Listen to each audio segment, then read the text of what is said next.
আসসালামু আলাইকুম, স্বাগতম জানাচ্ছি বিবিসি নিউজ আন্তর্জাতিক সংবাদে। শুরুতেই সংবাদ শিরোনাম, এরপর বিস্তারিত।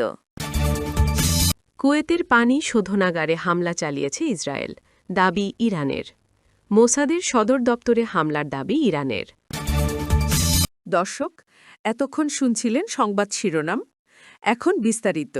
আপনি যদি ইসরায়েলের ধ্বংস চান এবং মুসলিমদের পাশে থাকেন, তাহলে ভিডিওতে লাইক করে চ্যানেলটি অবশ্যই সাবস্ক্রাইব করে দিবেন এবং আপনার মূল্যবান মতামত অবশ্যই কমেন্টে লিখে জানিয়ে দিবেন। এখন বিস্তারিত। কুয়েতের পানি শোধনাগারে হামলা চালিয়েছে ইসরায়েল, দাবি ইরানের। কুয়েতের বিদ্যুৎ ও পানি বিশুদ্ধকরণ কেন্দ্রে হামলার বিষয় নিজেদের অবস্থান পরিষ্কার করেছে ইরানের Islamic revolutionary guard corps, IRGC. তারা বলছে এই হামলা চালিয়েছে ইসরায়েল।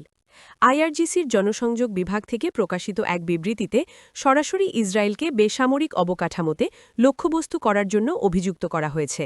বিবৃতিতে বলা হয়, কুয়েতের পানি বিশুদ্ধকরণ কেন্দ্রে জায়োনিস্ট শাসনের এই অপ্রথাগত ও অবৈধ হামলা দখলদারদের নীচতা ও জঘন্য মানসিকতারই বহিঃপ্রকাশ। রেভলিউশনারি গার্ড এই অমানবিক কাজের তীব্র নিন্দা জানাচ্ছে।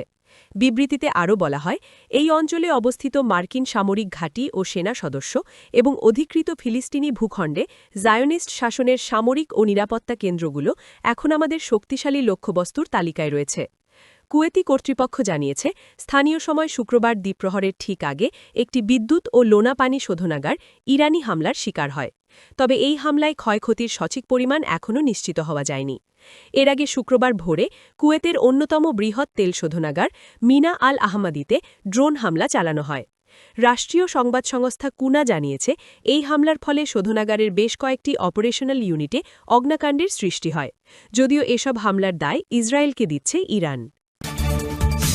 মোসাদের সদর দপ্তরে হামলার দাবি ইরানের। ইসরায়েলি গোয়েন্দা সংস্থা মোসাদের সদর দপ্তরকে লক্ষ্য করে একটি নির্ভুল হামলা চালানোর দাবি করেছে ইরান। দেশটির বার্তা সংস্থা তাসনিম নিউজ এজেন্সির বরাতে এ তথ্য জানিয়েছে পাকিস্তানি সংবাদমাধ্যম জিও নিউজ। ইরানি সামরিক সূত্রগুলো জানিয়েছে, এটি ছিল একটি পরিকল্পিত ও লক্ষ্যভিত্তিক অভিযান, যেখানে গুরুত্বপূর্ণ একটি গোয়েন্দা স্থাপনাকে নিশানা করা হয়। হামলাটি ইসরায়েলের শহর তেল আবিবে হয়েছে বলে দাবি করা হয়েছে।